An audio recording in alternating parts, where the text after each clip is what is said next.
A case that police say could have been much worse. Two children are safe after their mother allegedly left them inside of a hot car. Police say 22-year-old Shawnice Sherman left the children, one age 3, the other just 11 months old, inside of the car while she went to run an errand at the Kenner Shopping Center over the weekend. And Paul Dudley has been following this story for us. He's live from the Kenner Police Department with more. Paul?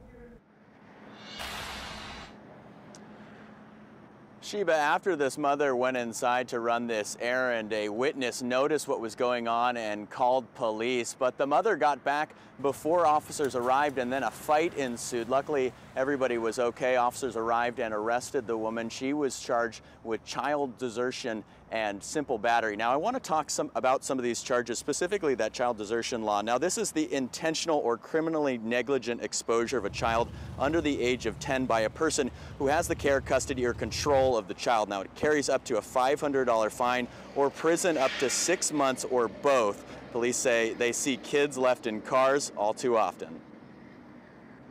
It's not an uncommon thing.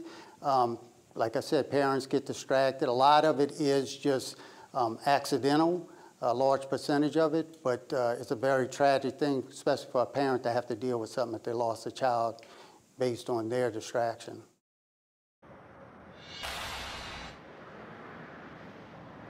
Now, according to the National Safety Council, at least 37 children died last year. On average, that's how many die each year for heat stroke or heat stroke-related illnesses that come as a result of being left in a hot car. Coming up all new at 7, we're going to take a look at some of the ways to prevent these deaths. We're also going to take a look at how hot it actually gets inside of a car, even when you may not think it's all that hot outside. We'll take a look at that coming up.